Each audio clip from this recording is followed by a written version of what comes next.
Hello, everyone. Welcome back to Plot Lines. I'm your host, Connor, and today we're going to be talking about Sir Gawain and the Green Knight, the influence it had on Tolkien and Tolkien's work, and why Tolkien considered this a very important poem. And we're going to be talking about Arthurian legend and its influence on such things. Charles, welcome back to the show. We've got a great show, and Charles Coulombe is a perfect person for this. He has done a book on a Catholic quest for the Holy Grail, so he is very much informed on Arthurian legend, and he is a great lover of Tolkien. Charles, welcome. Thank you very much. Guilty as charged. To all of the above. So today is King Arthur Day. Nathan Hood set this up as sort of a day that we can celebrate King Arthur, Arthurian legend, and its effects on our culture and society and what it means to us. So thank you, Nathan Hood, for that. In the description is the playlist for King Arthur Day, so you can check out all the different streams and videos that are coming out today or the days surrounding. But Charles, how important do you think King Arthur and the stories surrounding King Arthur are to the culture? Huh. Utterly foundational. I say this because so much of what was best in Western culture, and that oddly enough includes the United States, despite our best interests or the best efforts. So much of it really comes from or is mediated through the Arthurian legend. My first encounter with it was when I was a child. My parents took me to see The Sword and the Stone when it came out. So I must have been about 3. And I didn't remember that much of it except the opening song, which still rattles around in my head. Then 10 years later, I saw it again when it was re-released and enjoyed it. But no, the Arthurian legend, it's not just at the bottom of English, Scottish, and Irish. And the Irish will be surprised for hear me say that. But the Irish mentality as well. But the Arthurian legend spread. And Arthurian works became big parts of the foundational literature of France, Germany, Italy, Spain, the Netherlands. Just think of Wagner's Parsifal, which is an amazing opera, but it's taken from Wolfram von Eschenbach, who in turn was finishing a French work by Chrétien de Troyes. And you might say, wait a minute, how did it spread like that? Well, the answer is relatively simple. The historical author, if I may say such, was in all likelihood the last Dux Bellorum, the last leader of the Britons, military leader, after the Roman legions withdrew in the 400s. And if you can imagine an island province suddenly cut adrift from the mother country, from the mother empire, and imagine a man having to run around from one end of the country to the other to deal with the Picts in the north, Irish pirates in the west, and of course the Anglo-Saxons and Jutes carving out little bits and pieces of the eastern coast for themselves, which in a century or 2 or 3 will end up overwhelming almost the whole of the island, of the southern part of the island. This is an amazing story, and tried to keep the Catholic faith alive with all of these pagan barbarians attacking from all sides. What was in all likelihood the original tale must have been an astonishing story. Now, what happened, of course, as we know, is that the Britons themselves would get pushed westward by the Saxons, whom Arthur had kept at bay, and get pushed into Cumbria and Strathclyde of the north, Wales a bit further south, Cornwall in the west, in the southwest, and then a bunch of them would flee to Little Britain or Brittany over the sea. And all those peoples have their stories of Arthur and his knights. It was the Bretons, though, that the French picked it up. And the French, of course, they loved it. And then when the Normans invaded England in 1066, they brought King Arthur with them. And so you have the odd situation where he's become a folk hero to the people whose ancestors dispossessed his people. But the French troubadours and trouvères, the rest of them, the poet musicians of France, were imitated by the Germans, the Dutch, the Spanish, and so forth, the Italians. And so that was how Arthur, he was brought to southern Italy by the Normans as well, not just to Britain, or back to England, but to Sicily and Naples, went all over the place. And of course, he had two great rivals. The Arthurian legends, in the totality of European medieval literature, were called the Matter of Britain. But there were two rivals, the Matter of France, which surrounded Charlemagne and his people, and then what was called the Matter of Rome, which had sort of medieval chivalrized versions of Alexander the Great and Julius Caesar and so forth.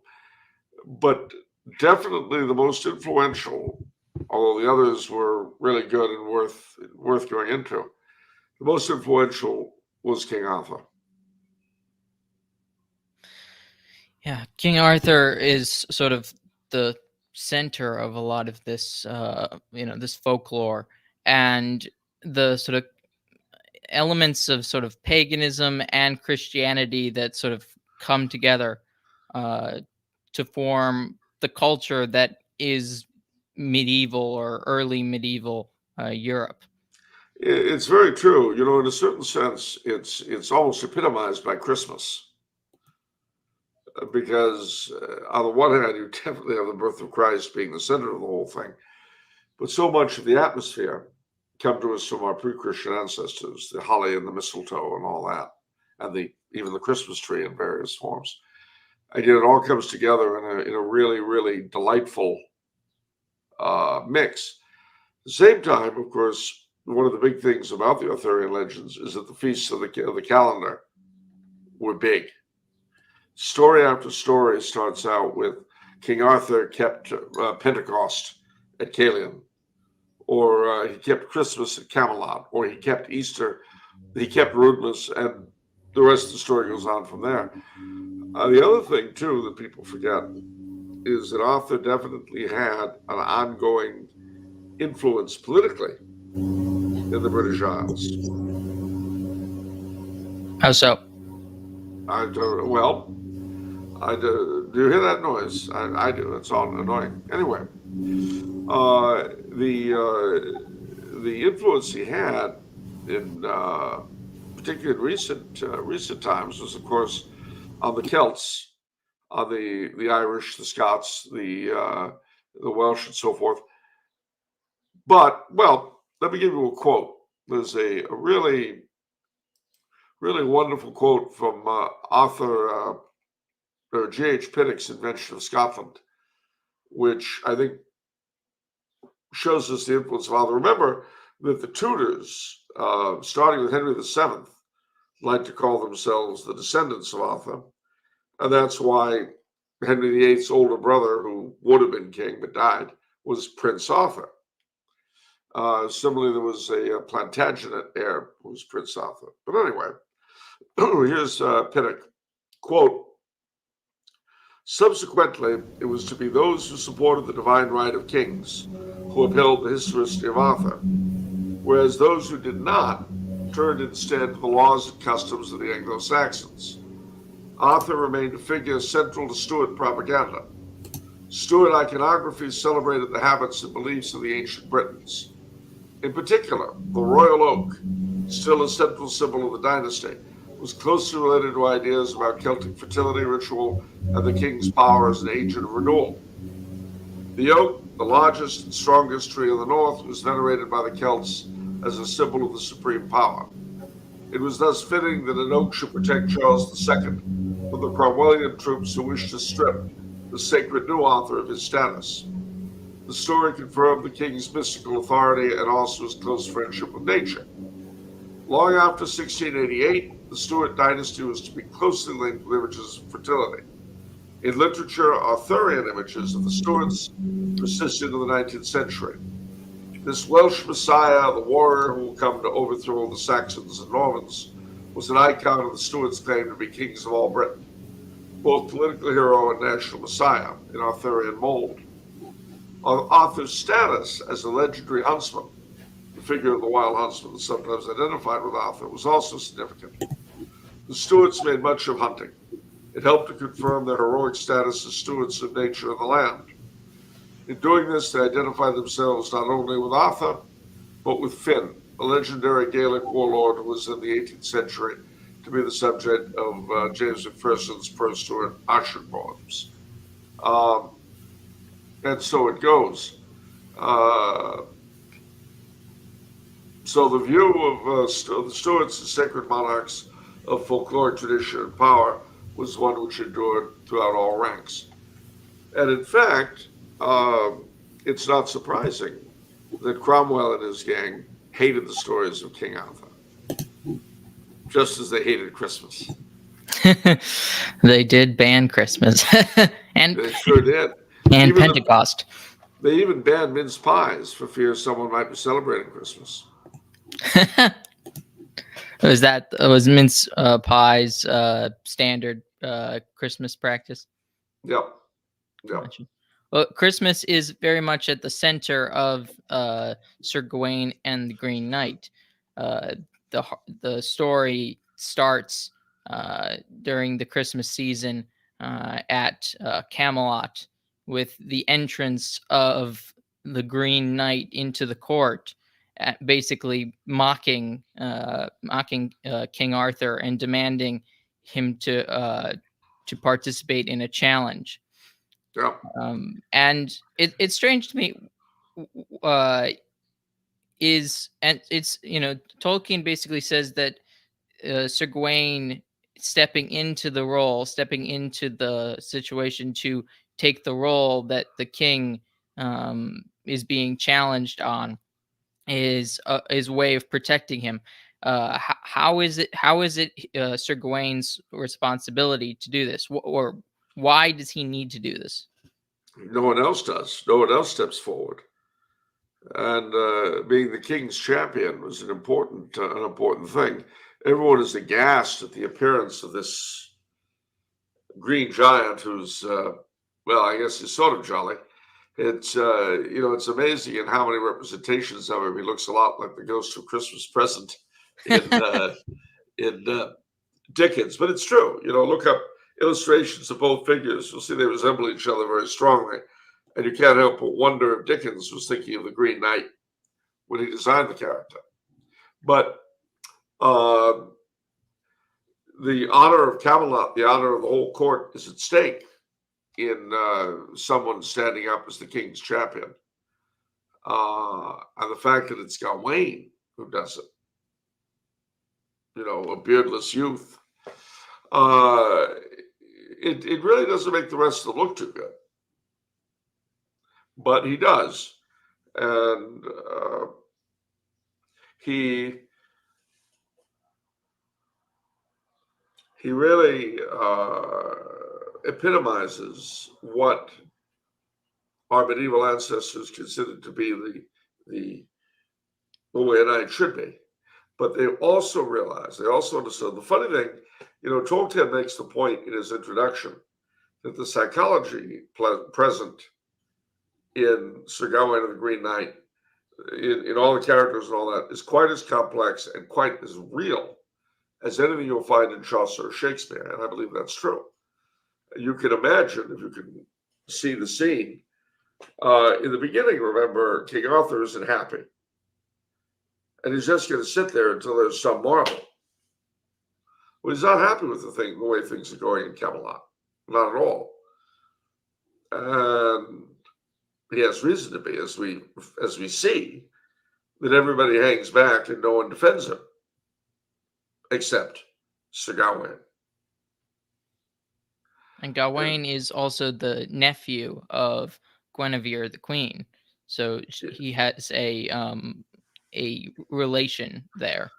He has a relation there, and although we don't know it at the beginning, um, that's a very important relation because we find out at the end who the mastermind of the mistress mind in this case of this whole weird drama is, and it's someone who really has it in for the queen. Yes, and that is Morgan Le Fay. Morgan Le Fay. Can you explain why Morgan Le Fay has it out for the queen? Well, Morgan Le Fay is a fascinating creature, and she shows up, by the way, in the stories of Charlemagne as well. So she's kind of a bridge character. But Morgan Le Fay, as you might guess from the name, is a fairy. She is Arthur's half sister, but sort of kind of. She's a witch, she's a fairy, she's a woman of magic. She's usually King Arthur's antagonist, but not always. It depends on the story. And of course, at the very end of the Mort d'Arthur, she ends up being one of the three damsels who take him off to Avalon. But she wants to expose the queen. She wants to frighten the queen.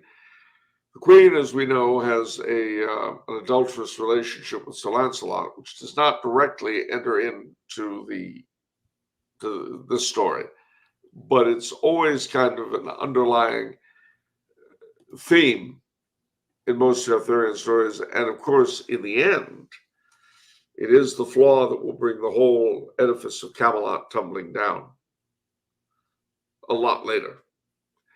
At the time of our story, though, Morgan Le Fay, I mean, her son Mordred is almost bred to destroy Arthur and Camelot, and yet at the same time, she feels something for her brother and a certain annoyance toward Guinevere.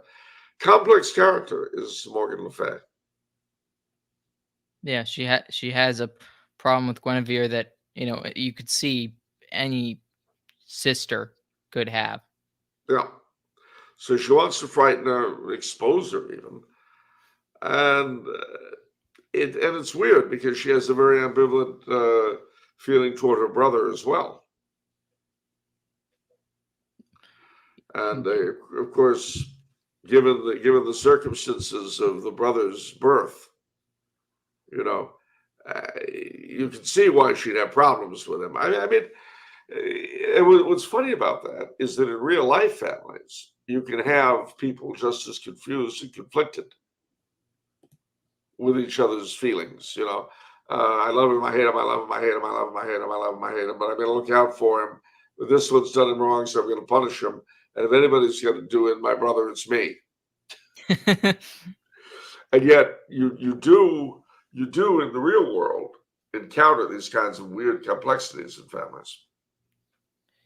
Yeah, emotional attachments and relationships are quite complex, and sometimes I don't even think the people having the emotions even understand what they're doing.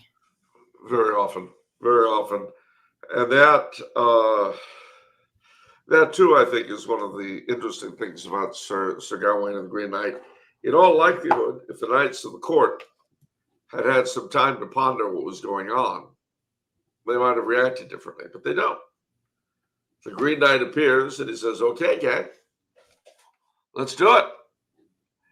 And they are taken aback. And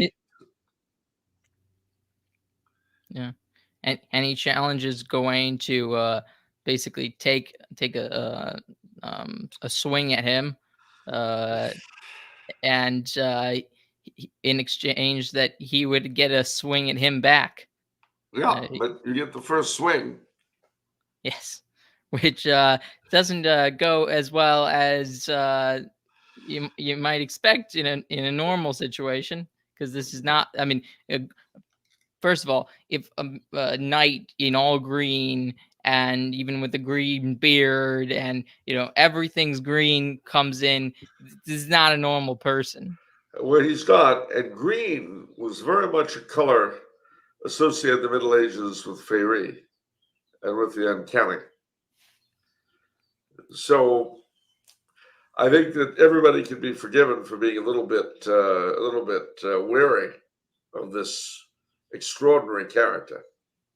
Hmm. You know, uh, there was a for the most part, not really a very good film that partly was based on Sir Gawain and the Green Knight called Sword of the Valiant. Well, it's not really very good, but the beginning, the opening, with Sean Connery as the Green Knight, that is extremely affecting. Doesn't Sean Connery also play Arthur in other movies? Yeah, I mean, one of the worst Arthurian movies you're ever going to see is called Last Night with Richard Gere as Sir Lancelot. Now, okay, he plays Sir Lancelot as a peasant. And at one point he says, I know nothing of honor. Well, see, the problem with that is that the great drama, the great problem with Lancelot is that he is an honorable knight. He is devoted to his king. And yet, this adulterous relationship he has with the queen has come up, which she is unable to resist. She is unable to resist. They both know they're wrong. They both love the king. They both have high understandings of honor. And this is what makes the whole thing so problematic. It's a drama that doesn't exist if there's no such thing as love or honor. Instead, you just have modern people doing their own stupid stuff, and everything gets screwed up as a result. There's no tragedy there, but in the actual legends, I mean, remember what tragedy was in the beginning, going all the way back to the Greeks. It was a tragic flaw in a great and noble individual that eventually destroys him. Well, Sir Lancelot was a great and noble figure. His love for Guinevere was as blind as Arthur's. Hmm. Because, of course, if Arthur had not been blindly in love with his queen, he would have noticed there was a problem a long time before and settled it quickly and quietly. But he couldn't. He didn't. Yeah. And what makes it difficult, of course, is that the love and honor that Lancelot had for his king was just as genuine as his adulterous desire for the queen. And again, this is what real life is like. The inner conflicts and the way people fall into sin Yeah, like this is at the heart of Arthurian legends, at the heart of the Arthurian story. yeah, Um, yeah. and you see, I mean, presumably Lancelot is at Camelot at this feast. He is indeed, and he doesn't stand up. Yeah.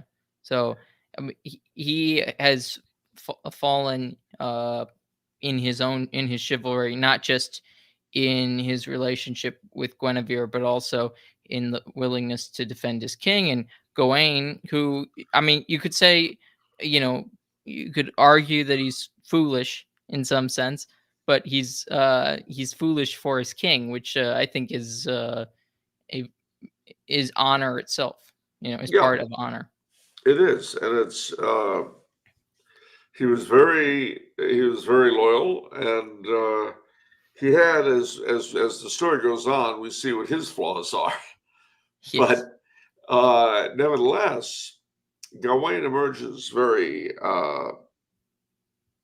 well from the whole thing.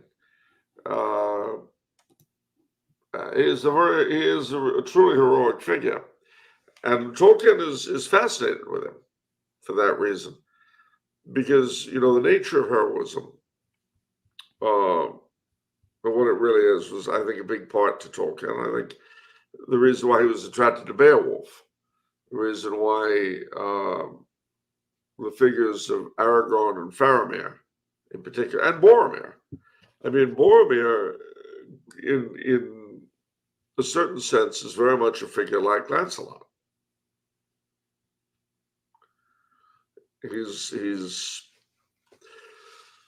knows what the right thing is. He wants to do the right thing, but he's still learning another one. But he's got to take a shortcut, and then he realized knight. Exactly. Yeah, he's lost himself, and Gawain is sort of is more or less the ideal knight. Yeah, he's Aragorn, he's Faramir. Yeah, but he's not perfect. No, not far from it. And again, this goes back to the psychological accuracy of Sir Gawain and the Green Knight, because people aren't. And that too was something that Tolkien was fascinated with. The fall of Frodo at the end and the rescue of the quest by Gollum.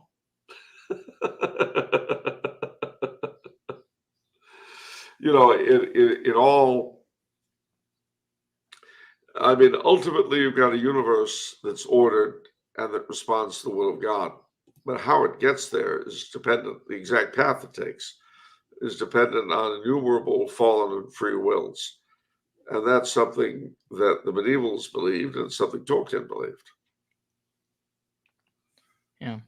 And so Gawain takes up the challenge. He takes he takes his axe and strikes the Green Knight with a single unopposed blow, and takes the Green Knight's head right off. But the the Green Knight picks up his own head. He sure does, and he talks out of it too, mm-hmm. which is somewhat disturbing for everyone concerned. Well, this isn't the only time in story, or even in there are saints that have talked out of their head after it's been cut off. Sure, the saints who have picked it up and walked with it. Saint Denis the Areopagite, the first bishop of Paris, first bishop of Athens, when he was martyred on Montmartre, the Mount of the Martyr in Paris. He did that. The cephalophores, they're called, the head carriers. And you'll be happy to know there's a Catholic men's club in Philadelphia that calls itself the Cephalophore Society. Really? Yeah. How do they carry on the tradition? Well, they don't cut each other's heads off, that's for sure. Okay. But they do celebrate things like St. John's Eve and all that. They try to keep up all the old Catholic customs, and the Boar's Head Feast and all that, which, is a wonderful thing to do if you can. Yeah. And Sir Gawain has to, has agreed to this, that he has to come in a year's time to the Green Chapel and find the Green Knight and allow the Green Knight to, or a single unopposed blow against him. Yes, he does indeed. And he sets off on All Souls Day. So, he leaves Camelot during that eerie time of year, the month of the Holy Souls. I suppose I have to say it here because somebody will. The veil between the worlds is very thin at that time of year. Somebody had to say it. But he sets off and he has all sorts of adventures which are telescoped. But we're told he fought with wolves and other knights, dragons, worms, and wozes, wood wozes. And those are characters that reappear in Lord of the Rings directly. The wood wozes, you may have heard of the Green Man of the Woods, the wild man that you'll see at heraldry. this was a figure in European folklore, uh, which, to a degree, it was a little bit like the Sasquatch, Bigfoot, a creature like that. Human or not, human or close to human, but very savage and living deep in the woods. So these wood wolves would, waylay travelers in the woods, and he fought them. Tolkien turns them into a sort of tribe and puts them in the Druidan forest on the border of Gondor and Rohan. So you remember when the Rohirrim are going to relieve the siege, the orcs are waiting for them on the main road. So rather than do that, they go to the forest, and the wood wolves guide them through the woods. And then they're able to go around the orcs and break the siege. Yeah. And another element that Tolkien sort of draws some inspiration, I think, is the fact that there are like the calendar, even though there's no Christmas in Middle Earth, and there's no Annunciation in Middle Earth or any of these things, but a lot of major events happen on those days in the journey, such as the Fellowship leaves on Christmas Day. They set off on their journey, and then I believe the ring is destroyed. Is it on what day is the ring destroyed? I think it's the Annunciation, March 25th. Okay, yeah, it's the Annunciation. So, in a way, even though there's no sort of, Christian religion in the way we think of it, as in this Arthurian legend, it's sort of played on a little bit in the dates in Tolkien's work. Yeah, and there's the idea that well, remember, for Tolkien, the goings on in Middle Earth are long, long before our time. Mm-hmm. So, in a sense, they prefigure what will come later, the way the stories of the Old Testament do. And that's why the feasts have a particular significance.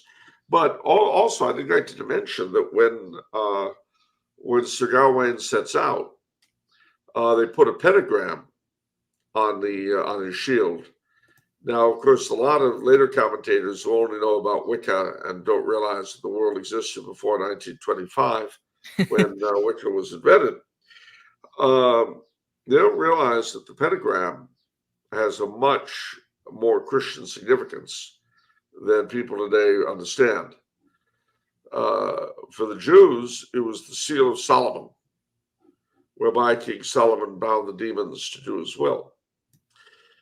For the Christians, it represented several things: the 5 wounds of Christ, and what we then encountered, the 5 joys of Mary. Today we speak of 7, but when Sir Gawain and the Green Knight was written in the 1400s, they spoke of the 5 joys of Our Lady. There were also 5 knightly virtues, so I don't know that that's got into it all in the story. So the pentagram had rather a different meaning to what we give it today. Oh, and incidentally, the Satanists, invert the pentagram the way they invert the cross. Trust me when I tell you, they're not doing that to ridicule Wicca. Believe me on that. But then on the inside of his shield is an image of the Virgin Mary to give him strength when he'll fight. Now, interestingly enough, you have 2 Marian figures, really, in Lord of the Rings. The most obvious is Elbereth, the Queen of the Valar. Somewhere or other, I've compared the Elven hymn to Elbereth to an old English hymn that Tolkien would have been familiar with, Star of the Sea. and they're very, very similar, except that Tolkien's is better poetry. Uh, and then the other somewhat Marian figure, believe it or not, is Galadriel, who, in terms of the story, of course, has a very different origin from Our Lady, but as giver of light, she's associated with water, the way Our Lady is, and so forth. There are a lot of, and then the other obviously Catholic motif in Lord of the Rings is limbas, the way bread of the elves, which is a direct reference to the Eucharist. Yeah, and Our Lady is invoked multiple times by Sir Gawain in the tale. Absolutely is. And when he finally, on was it Christmas Day or St. John's? Anyway, he's trying to find a place where he can go to mass. He's wandering in the wilderness, and that's when he sees the castle of Au Sauvage, Savage Height, Mm. and that's of course the castle of Sir Bertilac and his lady, where he's not only taken care of physically in terms of dinner and bed, but he also is able to go to mass. It does seem this castle for much of the time he is in good comfort. He's wanting to participate in matins. He is sort of seems like a very Christian castle. Yeah, and of course it is, but it has a little secret. Yes. And of course, the lord of the castle, Sir Bertilac, gives Sir Gawain, as the day gets closer, he says, "Well, we'll each go hunting, and we'll give each other, a share of what we get." Well, as you know, Sir Bertilac's lady puts the moves on Sir Gawain and kisses him. Sir Bertilac brings back game, which he gives to Gawain, and Gawain kisses Sir Bertilac in return. So he honors the deal on the one hand, while also honoring the chastity of by refusing the wife's advances, he proves his own virtue. But he does fall victim to taking her girdle. Yes, well, that's the third day. Yes. And he does fall victim to it, but not out of lust, out of fear. And of course, this girdle will protect him from any harm. I have to admit also, although this is far afield, the green girdle has always reminded me of the lady of the green kirtle in the silver chair. Yes, I was thinking about that too. Yeah, I mean, again, that's a little far afield, but never mind. And then, of course, he goes to meet. And he's been given instructions to the Green Chapel. Interestingly enough, there are a number of places that are identified today with these locations. The location of the castle is supposed to be a current day manor house. And then the Green Chapel, there are 2 or 3 different locations that are held up as possibilities. Now it's strange to me though that there'd be this Green Chapel that would be this dangerous place to go. I mean the person who's giving him directions is unwilling to go that direction and tries to convince Gawain not to go there. Yeah. Well, I mean, again, the color green is always uncanny. But don't forget, too, that in the Arthurian legends, chapels are not always nice places. In the Grail stories, there's the Chapel Perilous, where basically the knight is forced to face himself and decide whether or not he's really worthy to continue on the quest for the Grail. And Lancelot goes into the Chapel Perilous, and he's brought face to face with his sins, and he decides, no, I'm not worthy to seek the Grail, and so he abandons the quest at that point. Uh, and not that there's any direct connection, but I've always thought of the Green Chapel as being, in a certain sense, somewhat connected with Chapel Perilous. And Nathan Hood has it's to come into presence of the Lord is a dangerous thing, and so I suppose chapels are places of danger. Yes, that's a very astute observation. And there was sort of combining the Ark of the Covenant from the Old Testament with the Grail of the New. Is this just a Christian element, or is there something pagan about sort of the fear? I wouldn't say pagan. I would say human. Okay, human. Just as all, or almost all religions we know of, save the Protestant and Muslim and the Buddhist, have a concept that the relationship between mankind and whatever they conceive of as the divine, heaven, etc., has been disrupted some way or another, and can only be restored to a greater or lesser degree via sacrifice. We can say that idea is pagan, but that EC2 points out very well, fear of the Lord is the beginning of wisdom. And of course, for the Old Testament, it's a fearful thing to fall into the hands of the living God. Only a very foolhardy and silly person would think that, there's no problem there.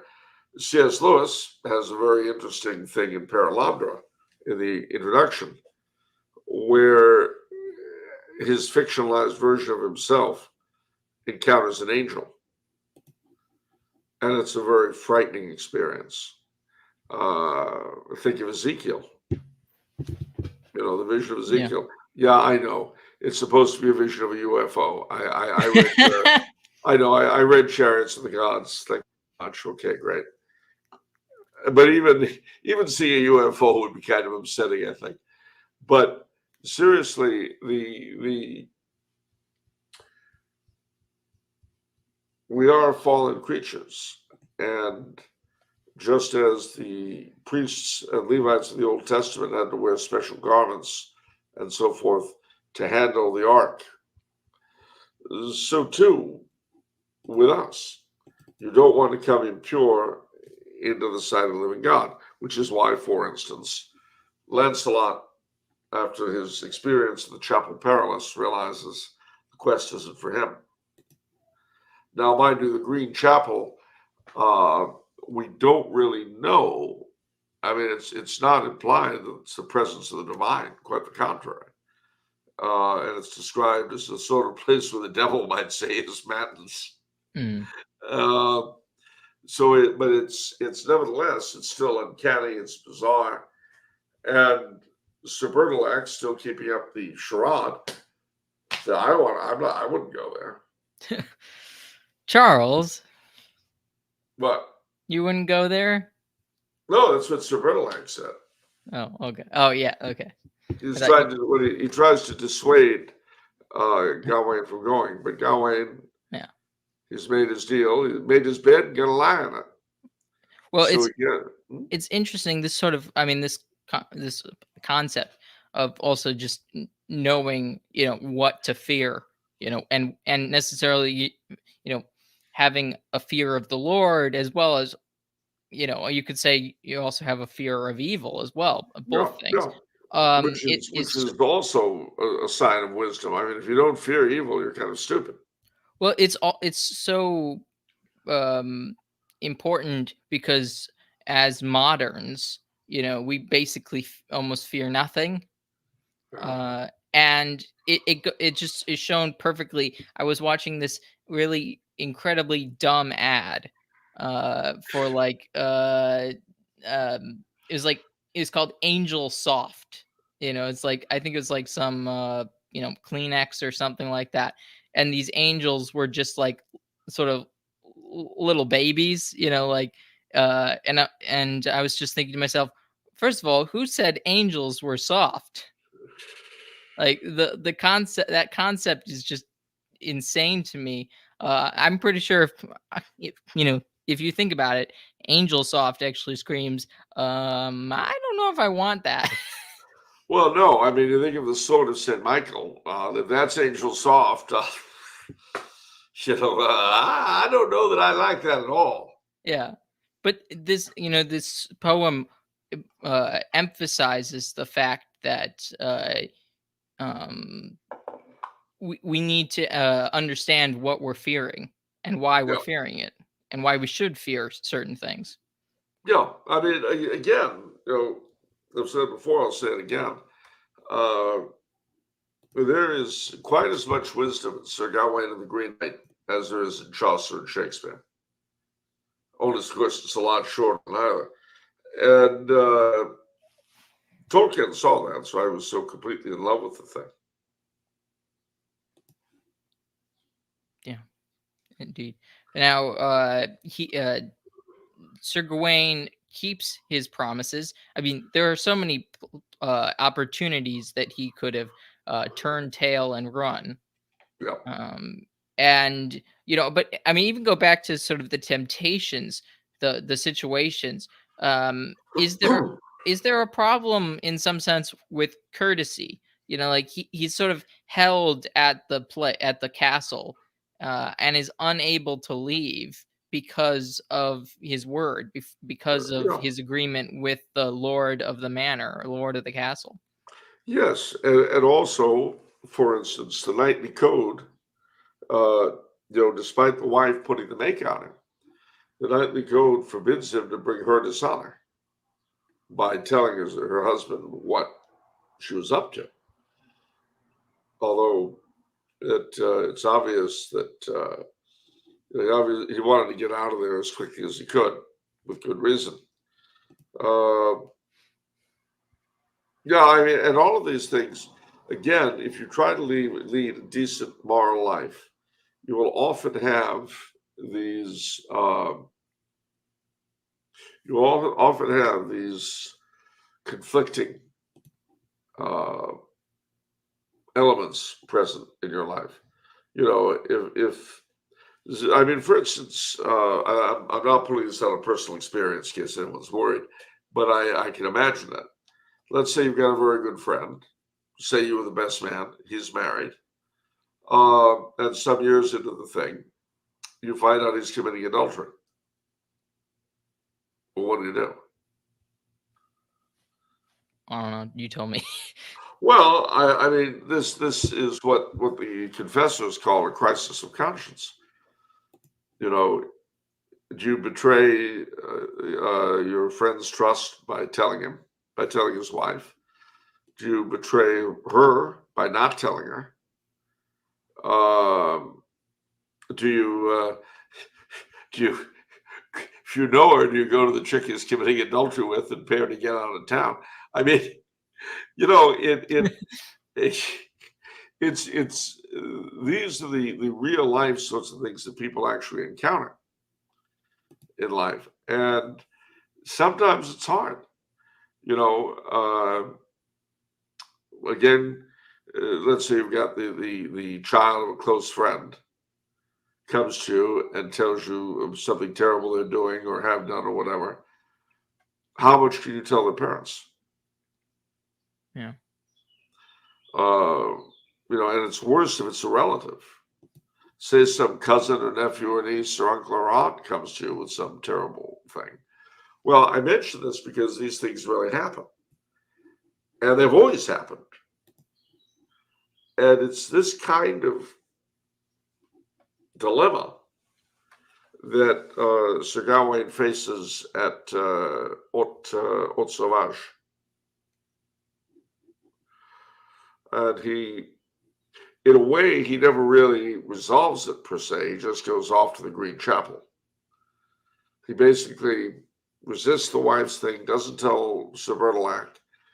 And incidentally, when it's revealed that Sir Bertilac knows all, he's not reproached for keeping his silence, although he is praised for not violating his host's trust.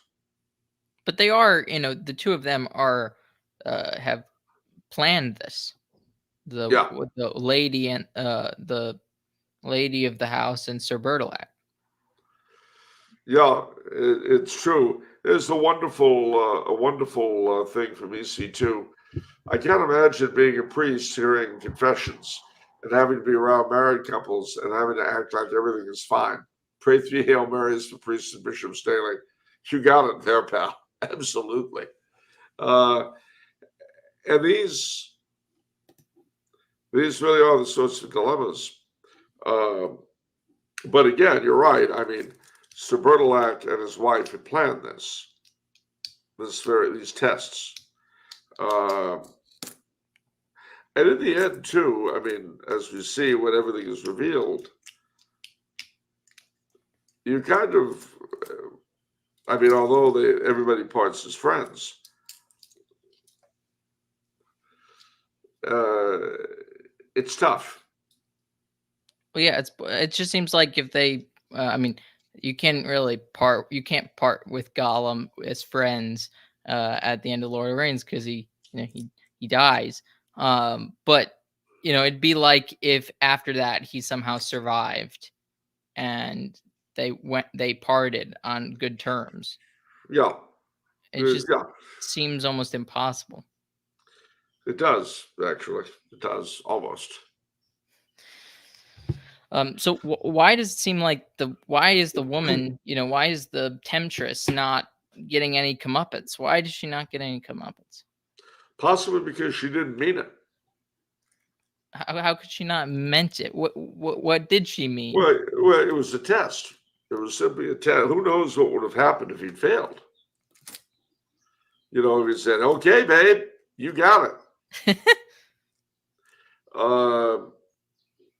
I mean, if since she was part of the test, part of the whole thing, she might not have intended to go through with it at all from the beginning. Just testing you. Isn't the test sort of an attempt at destroying Gawain? Yeah, I mean, if he had failed, if he had responded to her blandishments in any way, it would have been the end of it. Yeah, I mean, he would have been cut to pieces. In all likelihood, yeah. Yeah, and I mean, he's not. He's just given a cut. And you're saying it's the girdle that protects him. Yeah. How does the girdle protect him? Why does it? Well, because it protects him from all death, from all injury. But the stroke is very slight. Mm-hmm. The Nathan C.J. Hood asks, is there a suggestion that Morgana magically forced the Lord and Lady into doing this to Gawain? That's pretty much the only thing that makes sense, frankly. Yeah. Because they seem, at the end of it, they seem quite happy that Gawain passed the test. Yeah. So if they've been doing this, if they've been doing all of this voluntarily, one would have thought they would have been as annoyed as Morgana, I'm sure, must have been. So, either that or she had some sort of hold over them. Do you think the sort of relationship, though it's not as much of a temptation, though it kind of is, in Lord of the Rings between Aragorn and Eowyn? Like she obviously loves him some deal, and she wants the love of him, but he is he is meant to marry Arwen. So do you think that has some is there a connection between these two stories? Well, tenuous, but possibly. I mean, it's a bit different because Gawain does not have a significant other, and That's true. Aragorn did, and Aragorn is really in love with Arwen. I mean, there's never any question. When the two of them fell in love, that was it. And of course, it was not an easy falling in love because by accepting him, Arwen was dooming herself to the doom of men. Instead of living God knows how long in Eldamar beyond the sea with her father, she was condemning herself to what for her people was an early death. So that's a very, very, very different dynamic than for Gawain. But on the other hand, Eowyn was certainly a very attractive woman, and Aragorn was by no means insensitive to her plight. He just couldn't return her love in the way she wanted him to return it. And she found love elsewhere. Yeah, and a love that was, in a sense, I don't want to say foreordained, but it was certainly there was certainly stepping backwards. You could see that it was kind of intended. Mm-hmm. Yeah, and it's sort of Eowyn is broken out of her, basically her spell, her trance, her desire for death. Yeah. And Aragorn doesn't seem to be able, like, he can't do that. No, because he can't give her what she needs. And what she needs is the love of a strong man. And he can't give that to her. Faramir can and does. But all Aragorn can give her is support, and tell her, you're a wonderful person, but there's nothing I can do. Which, at least he doesn't say, we can totally stay friends. Now, do you see any other major connections between Tolkien's Lord of the Rings and this poem? Well, I do actually, and I see a connection there, and also, oddly enough, with Beowulf, which is with Beowulf, which is again very much a quote unquote pagan hero who's nevertheless Christianized, really Christian. He is definitely Beowulf is definitely a Catholic hero, quite as much as Sir Gawain. He just hasn't been quite as developed, with a couple fewer centuries of Catholic culture. But and that was something, fitting the faith into heroism, and also into, in a certain sense, faerie, was a big, big concern of Tolkien's. Not least because he had a certain belief, not in the absolute historicity of Arthur or Beowulf, but in the belief that there was certainly more reality to these stories than they're generally given credit for. Not just as psychological studies, which they clearly are, in a certain sense, but also in the sense that there was something more to faerie and the folklore than we generally give it credit for. Yeah, definitely. And I mean, the sort of fairies, fairies are sort of inspiring Tolkien to put forth his elves. Yeah, and that, yes, and the Green Knight is very different from the elves. Well, yes, he is, and of course there are no figures, except perhaps, in a sense, kind of the Green Knight himself at his weirdest. There is no character in Sir Gawain that is like the elves, but there is the echo of the odd of faerie. Again, the green. Whenever green shows up in those folk tales, faerie is flitting around somewhere off stage. And of course, Morgana Le Fay herself, uh, there's the implication that in some sense she was a fairy. That's what her name means. Now So that, how does Tolkien sort of transfers these, like, I mean, fairy, like Morgana Le Fay, into his elves? They seem so just different. well, I mean, they're much more, frankly, they're much more like the elves that appear. Remember, he was very widely read in medieval literature. So they're much more like the elves that appear in, or the fairies that appear in the story of Charlemagne, of the Charlemagne cycle called Juan of Bordeaux, Huon, which is one of the first appearances of the fairy king Oberon. Uh, and of course, the dwarves and hobbits. The hobbits are not from folklore. I made those up, but the dwarves are a direct steal from things like the Nibelungenlied. They're from Germanic folklore, but the his elves are much more the heroic fairies of Celtic folklore, like the Tuatha De Danann of Ireland and so on. So his elves are not really based on anything or necessarily fairy from Arthurian legend. Well, they're akin, but see, remember, Faerie is a very strange and shape-shifting sort of place, and its denizens are very strange.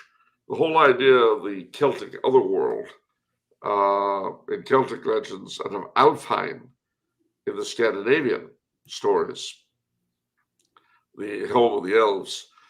Um, the how can I say this?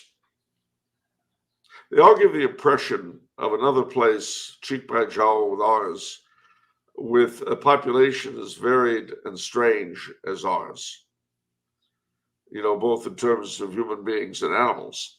So, um, almost like another planet, really.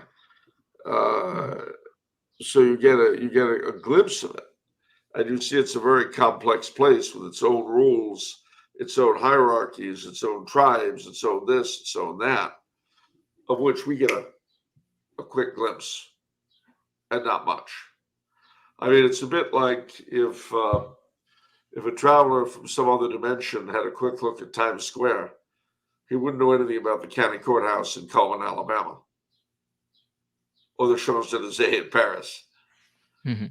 If you had a quick view of the smoking room in a private club in London, or a group of dancing Zulus in South Africa, this would not really give you a feeling for the complexity and richness of human experience, but you might have an idea that there's an awful lot there.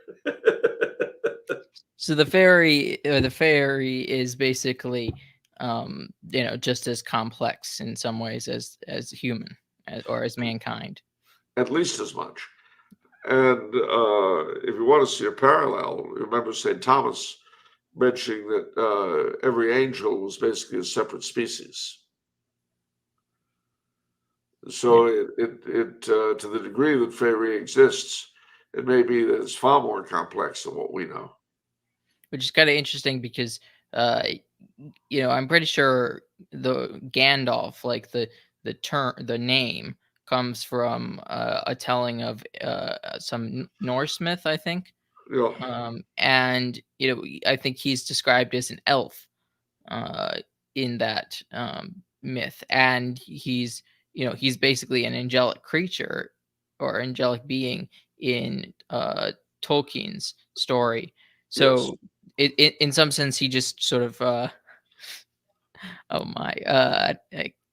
race swapped. Well, yeah, no, I see what you're saying, and of course, Species swapped. also, there's kind of an interesting deal here in that Saruman is also one of the Valar. Thus, he's really also an angel, which means that it would be possible in Tolkien's world for an angel to fall after the great rebellion of Melkor.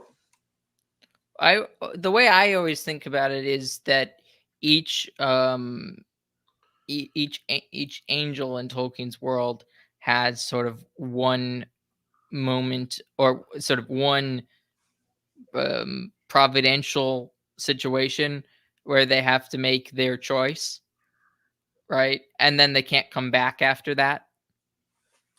Well, it could be that Saruman's choice was delayed.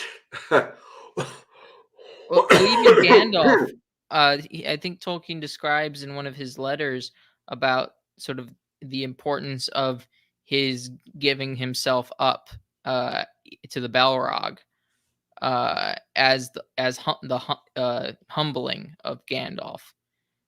Well, And yes, and you could see that, I suppose you could see that as sort of the counterpart of Saruman's fall. mhm. And Saruman is sort of given an opportunity to not fall, Yeah, uh, and he refuses, and that's when Tolkien, or not Tolkien, when Gandalf breaks his staff. yeah. Now we've got Nathan C.J. Hood tells us, is there something interesting about the Green Knight's greenness in Faerie, insofar as Tolkien identified Faerie with nature, or is more tied to the natural than the human? Well, first and foremost, as I say, in the folklore, in the material itself, green was connected with Faerie. That was just the nature of the thing. But there is the idea that they are somehow more tied to the natural than the human. But again, it's very vague. It's very eerie. The best likeness I could give it is if, again, you imagine a traveler from some other dimension getting a quick look at Park Avenue and a quick look at the Sahara. And, you know, there'd be somehow these two things are connected. But how they're connected, the fact that they're part of the same reality, would be beyond it.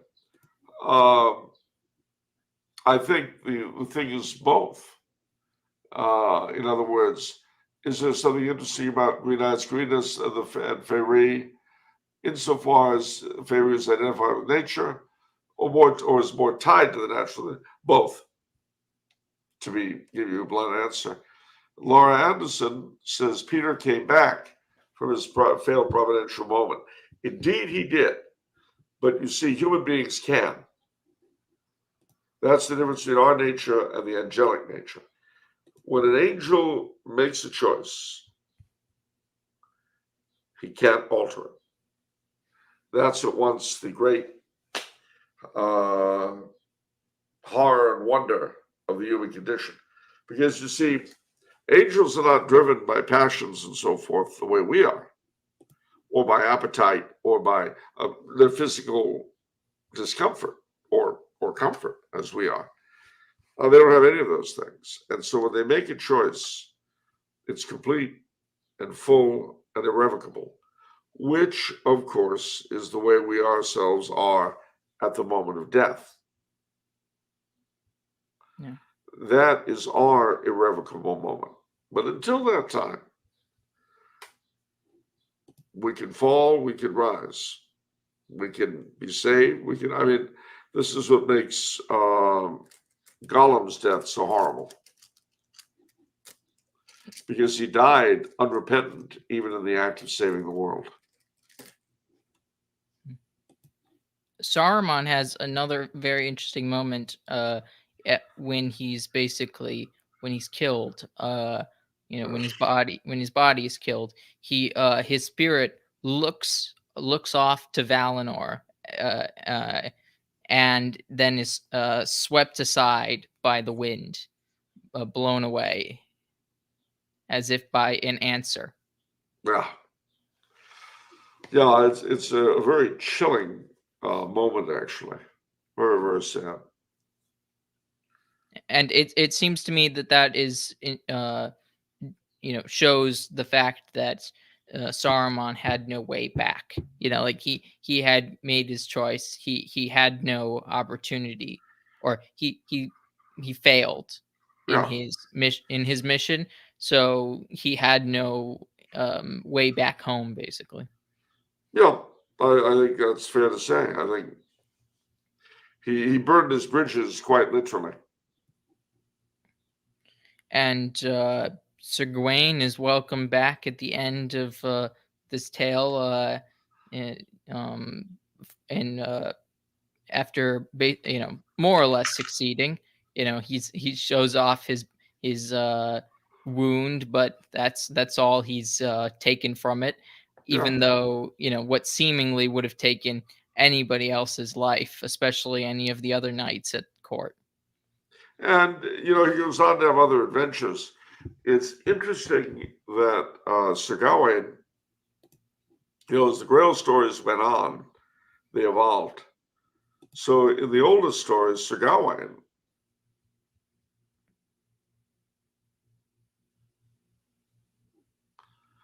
but Sorry, repeat can you repeat that? You got cut off. sure, Sir Gawain in the earliest versions of the Arthurian Grail stories, Sir Gawain is the hero of the Grail.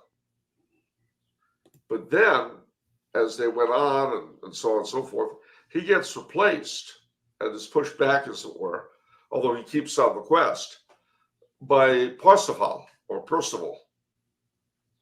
And then finally, in the latest development, especially in England, you have the arrival of Lancelot's illegitimate son, Sir Galahad. Mm. But Gawain and Percival remain Galahad's companions on the quest. Now, interestingly enough, Gawain is supposed to have been an historical figure, and he is in fact identified with Saint Gawain, who, after a life as a warrior, retired to be a monk and died. Presumably, no, sorry. When is he from? Where? What time was that guy from? 500s, the Arthurian era, and supposedly after the fall of Camelot and the end of the death of Arthur and all that, he was one of the survivors of the Round Table, and he went to live in a cave by the sea in Wales, and ended his days in Pembroke, I think, at what is now called St. Govan's Cave. Where is that? Sorry. In Pembrokeshire, in Wales. Mm. I'll tell you, rather than relying on what's left of my memory, I shall tell you. You've forgotten more things than most people can remember all their life. I'm grateful for that. St. Govan's Chapel, Pembrokeshire Coast National Park. Let's see. Have you been there? I have not yet. There are a lot of places. I mean, there are a lot of places I want to go to yet. I want to go to Tintagel in Cornwall, where Arthur was supposed to have been born. I've never been to Cornwall in Devonshire. I want to go to Dartmoor. I've only been in Wales. I've only been to Cardiff and Caerleon. I've never been to Holywell. I mean, there are a lot of places I want to go to. What's in Dartmoor? Well, Dartmoor, if you know your Sherlock Holmes, so the Hound of the Baskervilles was there. But there are all sorts of interesting legends. And Wisman's Wood, which is this sort of dwarf forest, is there. Yeah,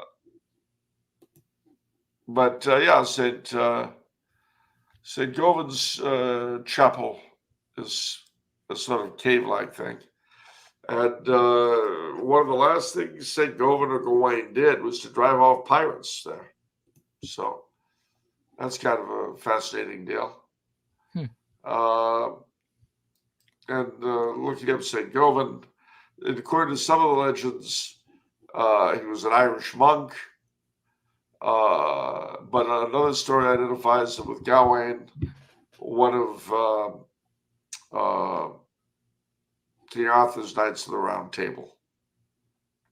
but he was attacked by pirates and so on. So, you know, they all had to once Camelot fell and Arthur was either dead or gone to Avalon, awaiting his return.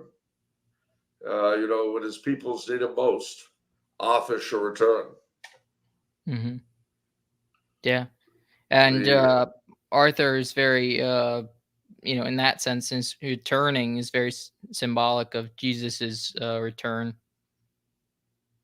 Well, he certainly is. I mean, it's definitely a sort of messianic figure. EC2 asks, is Wales much different from England culturally speaking? Oh, yeah, extremely. They even have a language of their own, which is not related to English, called Welsh, which is related to Cornish and Breton, however, and much more distantly to Scots, Irish, and Manx Gaelic. Those being the six surviving, well, sort of surviving Celtic languages in the world today. Yeah. Well, Charles, I think we've had a wonderful discussion for King Arthur Day. Thank you for being a part of it. It's been a wonderful conversation. Do you have anything upcoming that people should look out for? Well, yes, I do.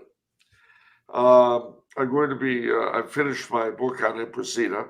Of course, we've got the my Monday podcasts, which off the menu, which you'll find on Tumblr House. And link in the description. Thank you. My never-ending stream of articles on Catholicism.org, the European Conservative, 1 Peter 5, and Crisis. I've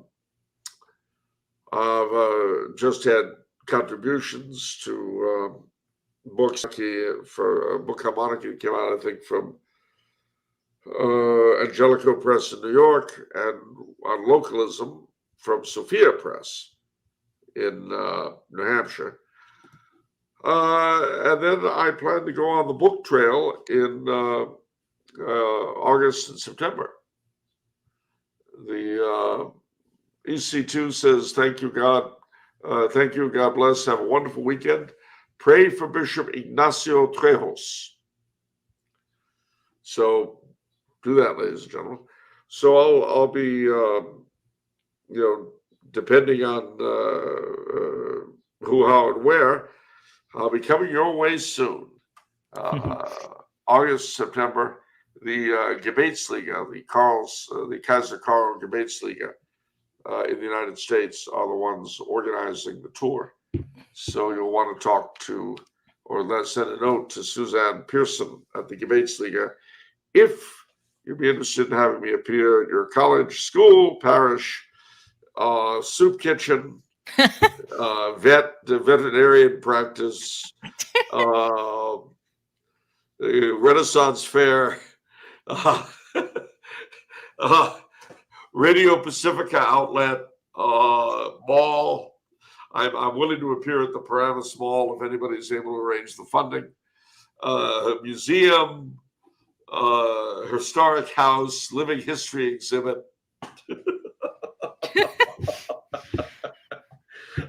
Circus, carnival. I don't care. Well said, Charles. You're very open, like a Californian. Boy Scout pancake breakfast. They're not Boy Scouts anymore, Charles. All right, scratch that. But Knights of Columbus pancake breakfast. Okay. Actually, parish pancake breakfast. I don't care. I'm not proud. There you go.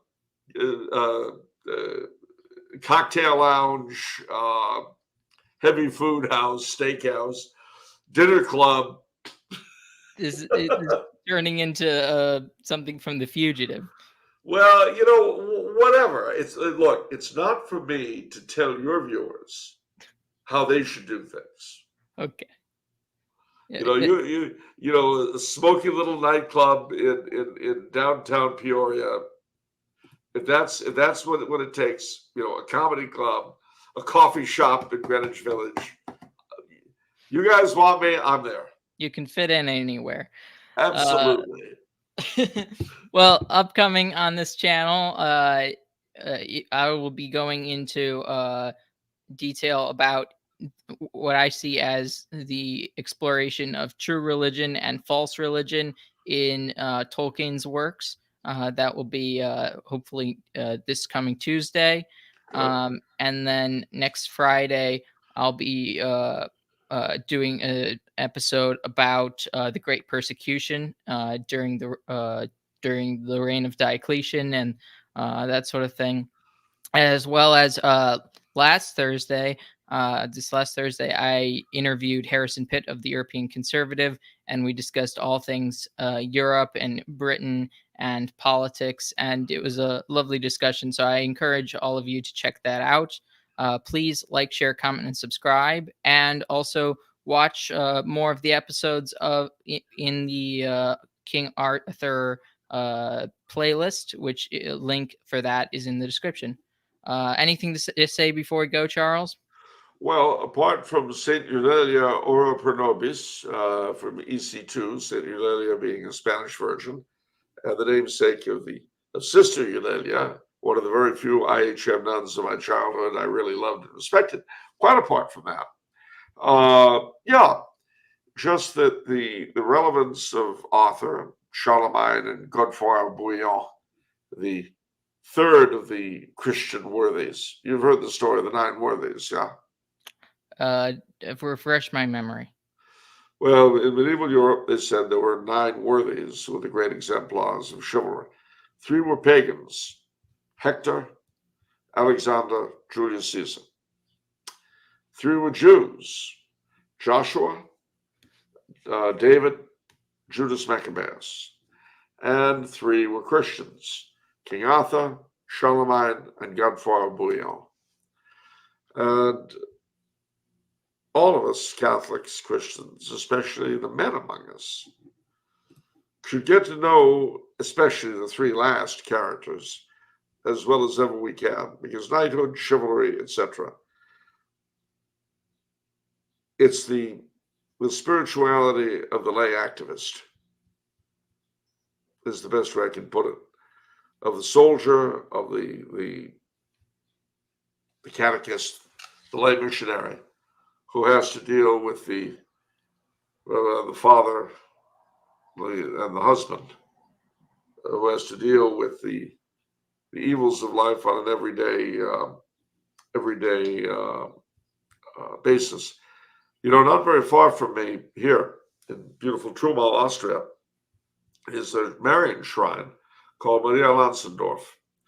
But the reason why I'm fascinated by it is not just because it's the closest one to this place, but also because both Arthur and Charlemagne are believed to have visited it. And if it sounds a little weird that Arthur might have visited it, a lot of Britons visited Rome as pilgrims, St. Lucius and people like that. So it's far from beyond possibility that whoever the ultimate model of King Arthur was, that obscure Romano-Briton of the 500s, that he came this way. And we know that Charlemagne did. And sometimes when I get particularly annoyed with life, it's a great comfort to think that. Yeah. Wonderful. Thank you, everyone, and God bless. Bye. Ciao.